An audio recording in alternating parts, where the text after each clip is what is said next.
तो देखिए मुख्यमंत्री अशोक गहलोत लगातार प्रचार प्रसार कर रहे हैं और ये पाली की तस्वीरें आपको दिखा रहे हैं। मुख्यमंत्री अशोक गहलोत सभा स्थल पहुंच गए हैं क्योंकि इंतजार वहां पर सभी मुख्यमंत्री का कर रहे थे, जो काफी देर से यहां पर बैठे हुए हैं। प्रत्याशी के समर्थन में वोट अपील मुख्यमंत्री यहां से करेंगे और देखिए संभवतः यहां से कुछ कहा गया है, कोई नारा लगवाया गया है, सभी ने अपना हाथ उठाया है और हाथ उठाने का मतलब एक तरीके से समर्थन ये सभी जता रहे हैं। लेकिन यहाँ से क्या मैसेज मुख्यमंत्री देने वाले हैं वो भी आप सुनेंगे। फिलहाल ये तस्वीरें पहुंच चुके हैं सभा स्थल पर मुख्यमंत्री अशोक गहलोत।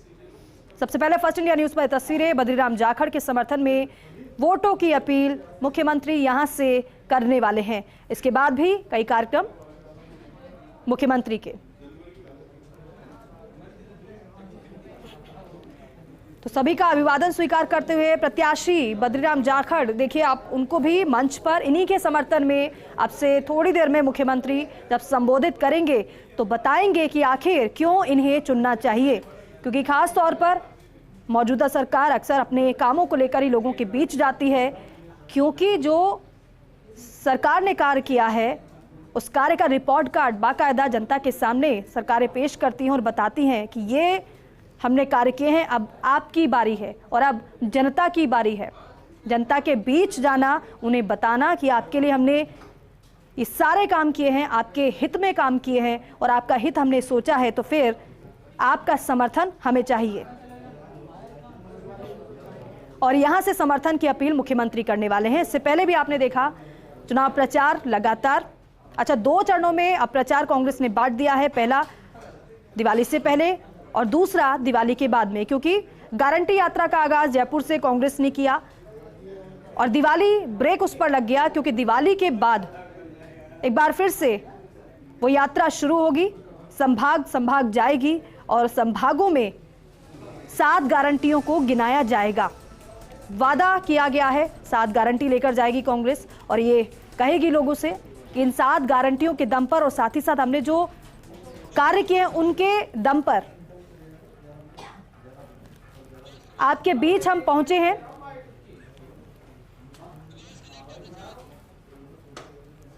और समर्थन आपसे मांगेंगे। सुभाष मेरे सहयोगी हमारे साथ मौजूद हैं लगातार, उनसे एक बार फिर से चर्चा करते हैं। सुभाष, मुख्यमंत्री तो पहुंच गए यहाँ पर मंच पर बद्रीराम जाखड़ यहाँ पर उनके साथ मौजूद हैं, लेकिन सुभाष पाली को संभाग बनाया गया और ये बड़ा फैसला था मुख्यमंत्री अशोक गहलोत का। संभाग बनाए जाने के बाद पाली को कितना माहौल बदला है और लोगों की अपेक्षाएं थी और अपेक्षा पूरी हुई है, उसके बाद लोगों का क्या कहना है? दीपिका, मैं बिल्कुल निश्चित तौर पर बताना चाहूंगा कि पाली संभाग बनाने को लेकर यहाँ कभी भी मांग नहीं होती थी, लेकिन मुख्यमंत्री अशोक गहलोत ने अपनी ओर से पाली को संभाग बनाया है। उसको लेकर कांग्रेस के कार्यकर्ताओं के साथ आम जन में भी काफी उत्साह है और उसी को लेकर इस बार पाली में विधानसभा चुनाव लड़ा जा रहा है। पाली जिले के अगर 6 विधानसभा क्षेत्रों की बात करें पाली के साथ, तो सभी जगह जो उम्मीदवार हैं वो संभाग बनाने की बात है। इसके अलावा दवाई बांध पुनः भरण योजना को लेकर बजट आवंटित किया गया है। दवाई बांध से जो सही टाइम से कर्नल आती है उसको चौड़ा करने के लिए 100 करोड़ रुपए की सौगात दी गई है। उसको लेकर सारा प्रसार किया जा रहा है और उसी को लेकर मुख्यमंत्री अशोक गहलोत इन मुद्दों को लेकर संबोधित करने वाले हैं, क्योंकि दवाई बांध जो है वो। सुभाष, इसके साथ साथ अपनी बात को आप पूरा करते रहेगा और जो मंच पर हो रहा है इस वक्त, कौन कौन मंच पर मौजूद है, कौन स्वागत सत्कार करें, हम देख पा रहे हैं संतों की मौजूदगी भी संभवतः यहाँ पर है, तो वो भी बयां करिएगा। मैं दीपिका बताना चाहूंगा कि संतों की मौजूदगी में मुख्यमंत्री अशोक गहलोत का स्वागत किया गया जा रहा है। बद्रीराम जाखड़ के अलावा ठाकुर अभिमन्यु सिंह है, केसिंग मेड़तिया है, यहाँ के सरपंच संघ के अध्यक्ष चंद्रशेखर मेवाड़ा है। इसके अलावा तमाम जो कांग्रेस के पदाधिकारी हैं क्षेत्र के, जो टिकट के दावेदार भी थे, वो सारा मुख्यमंत्री अशोक गहलोत का भव्य स्वागत कर रहे हैं। ये सारे वो लोग हैं जो मुख्यमंत्री के आसपास और मुख्यमंत्री की कार्य योजनाओं को लेकर जिले के अंदर काम करते हैं, उनकी ओर से मुख्यमंत्री का स्वागत किया जा रहा है। संतों ने मुख्यमंत्री अशोक गहलोत को आशीर्वाद भी प्रदान किया है और कुछ ही समय में मुख्यमंत्री बद्रीराम जाखड़ के संबोधन के बाद इस जनसभा को संबोधित करेंगे। इस जनसभा के अंदर पाली विधानसभा क्षेत्र के अलावा आदिवासी क्षेत्र है, वहां से बड़ी संख्या में महिलाएं एवं पुरुष इस जनसभा को मुख्यमंत्री को सुनने के लिए पहुंची हैं। वहीं दूसरी ओर 10 गारंटी को लेकर जो यहाँ पर गारंटी पत्र वितरित किए गए हैं उसको लेकर मुख्यमंत्री और उम्मीदवार बद्रीराम जाखड़ यहाँ लोगों के साथ संवाद कायम करेंगे संबोधन के जरिए। उसको लेकर अब कुछ ही समय में मुख्यमंत्री का संबोधन यहाँ शुरू होगा। इससे पहले बद्रीराम जाखड़ का संबोधन होगा। केसिंग मेड़सिया इस कार्यक्रम को संबोधित कर रहे हैं फिलहाल। सुभाष, इसके अलावा महिलाओं का आपने जिक्र किया, महिलाएं भी यहाँ पर पहुंची हैं, खास तौर पर आधी आबादी पर भी हर एक पार्टी का फोकस है। महिलाओं की संख्या भी काफी कुछ बताती है, लेकिन कितनी बड़ी संख्या में यहाँ पर महिलाएं आपको नजर आ रही है, क्योंकि चुनाव में बढ़ चढ़कर अब आधी आबादी पूरी भूमिका निभाती हुई नजर आती है। निश्चित तौर पर जो पुरुषों की संख्या है उसके लगभग बराबर महिलाओं की भी यहाँ पर संख्या है, जिसमें आदिवासी क्षेत्र से बड़ी संख्या में महिलाएं जनसभा में पहुंची हैं। इसको लेकर चाहे मुख्यमंत्री चिरंजीवी स्वास्थ्य बीमा योजना के लाभ की बात करें, यहाँ 500 रुपए में सिलेंडर उपलब्ध करवाने की बात कही जाए, उसको लेकर यहाँ पर बड़े स्तर पर प्रचार प्रसार किया है और उन महिलाओं को भी लाया गया है जिनको 500 रुपए प्रति लाभार्थी योजना के तहत सिलेंडर मिले हैं उसको। वही दूसरी ओर जिस तरह से यहाँ की प्रधान अभी महिला है, यहाँ के सरपंच काफी महिलाएं हैं, उन जनप्रतिनिधियों को भी मंच से संबोधित करवाया गया है।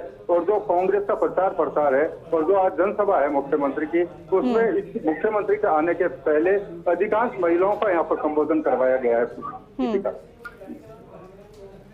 सुभाष, बाली में पुष्पेंद्र सिंह राणावत एक तरफ तो दूसरी तरफ बद्रीराम जाखड़ है। पुष्पेंद्र सिंह राणावत जो कि लगातार 2002 से विधायक है यहाँ पर, लेकिन कांग्रेस कितनी टफ फाइट यहाँ पर बीजेपी को देती हुई नजर आ रही है? निश्चित तौर पर पुष्पेंद्र सिंह राणावत लगातार सत्ता चुनाव लड़ रहे हैं, लगातार 5 चुनाव जीते हैं। तो कांग्रेस के लिए निश्चित तौर पर उनकी लगातार 36 बार उम्मीदवारी एक बड़ी चुनौती है। लेकिन जिस तरह से कांग्रेस ने यहाँ पर प्रचार प्रसार को लेकर जिम्मेदारी दी है, अगर ये निचले स्तर तक जमीनी स्तर पर ये प्रचार प्रसार पहुंच जाता है और मतदाताओं को अपनी ओर आकर्षित कर लेता है, तो इस बार बाकायदा निश्चित तौर पर एक तरफा चुनाव नहीं होकर काफी रोचक मुकाबला होगा। हालांकि यहाँ पर कांग्रेस के उम्मीदवार को लेकर बाहरी प्रत्याशी की भी बात की गई, लेकिन आपको बता दो कि बद्रीराम जाखड़ यहाँ 5 साल तक यहाँ के सांसद रहे हैं। उसके बाद उनकी पुत्री ने चुनाव लड़ा है और लगातार चाहे कोरोना की बात की जाए या जोए के तूफान की बात की जाए या लंपी वायरस की बात की जाए, तो बाली के अलावा साथ साथ जिले में बद्रीराम जाखड़ सक्रिय रहे हैं। इसलिए ये बड़ा मुद्दा नहीं है कि ये बाहरी उम्मीदवार है या ये स्थानीय उम्मीदवार है, लेकिन दोनों ही पार्टियां अपने मुद्दों को लेकर, भारतीय जनता पार्टी का सरकार की विफलताओं को लेकर मैदान के अंदर है, तो कांग्रेस के उम्मीदवार राजस्थान सरकार की जो योजनाएं रही है, 10 गारंटी कार्ड की योजनाएं रही हैं, लाभार्थी शिविरों में जिस तरह से लाभ पहुंचाया गया है, उसको लेकर चुनाव मैदान में है और मतदाताओं तक ये बात पहुंचाने के लगातार प्रयास किए जा रहे हैं। और दूसरी अगर बीजेपी की बात करें तो वो किन मुद्दों को यहाँ पर आधार बना रही है और किस तरीके से प्रचार किया जा रहा है? और क्योंकि ये माना जा रहा है इस बार का चुनाव थोड़ा अलग है, तो प्रचार की क्या रणनीति किस पार्टी की कैसी नजर आ रही है यहाँ पर? निश्चित तौर पर अगर भाजपा प्रत्याशी पुष्पेंद्र सिंह राणावत की बात करें तो उनका नामांकन पत्र दाखिल करवाने के लिए राजस्थान की पूर्व मुख्यमंत्री वसुंधरा राजे भी आई थी। उनके काफी नजदीकी पुष्पेंद्र सिंह राणावत माने जाते हैं। एक बार विद्युत राज्य मंत्री भी रहे हैं, लगातार 5 बार विधायक भी रहे हैं। तो उनका जो प्रचार प्रसार है वो स्थानीय मुद्दों को लेकर है, स्थानीय प्रत्याशी को लेकर है। इसके अलावा 5 साल में जिस तरह से राजस्थान सरकार की विफलताएं रही है, जिसमें वो अपराधों को लेकर बात कर रहे हैं, महिला अत्याचारों को लेकर बात कर रहे हैं, शिक्षा को लेकर बात कर रहे हैं, पेपर लीक के मामलों को लेकर युवाओं को अपनी ओर आकर्षित कर रहे हैं, इन तमाम मुद्दों के साथ साथ जिला बनाना, नाना पंचायत को पंचायत समिति का दर्जा दिलवाना, ट्राइबल एरिया में एक इको इंडस्ट्रियल एरिया डेवलप करवाना, ये भी इन दोनों ही उम्मीदवारों का घोषणा पत्र में भी शामिल किया गया है। दोनों ही उम्मीदवारों ने स्थानीय स्तर पर भी घोषणा पत्र जारी किए हैं, उसमें इन सारी चीजों को दर्शाया गया है और किस तरह से मतदाताओं तक सरकार की योजनाओं का लाभ पहुंचे। भारतीय जनता पार्टी की सरकार बनने के दावे किए जा रहे हैं। कांग्रेस मुख्यमंत्री अशोक गहलोत को लगातार दूसरी बार रिपीट होने की बात कर रही है, तो इस बार रिवाज बदलने की बात की जा रही है। तो अब देख रहे हैं कि 25 नवंबर को मतदाता किस स्थिति में बाहर आता है और किस तरह से मतदान करता है। लेकिन सबसे बड़ी चिंता की ठीक है सुभाष, आप बने रहिए हमारे साथ, क्योंकि आपसे थोड़ी देर में मुख्यमंत्री का संबोधन भी होगा, वो भी दर्शकों को सुनाएंगे। लेकिन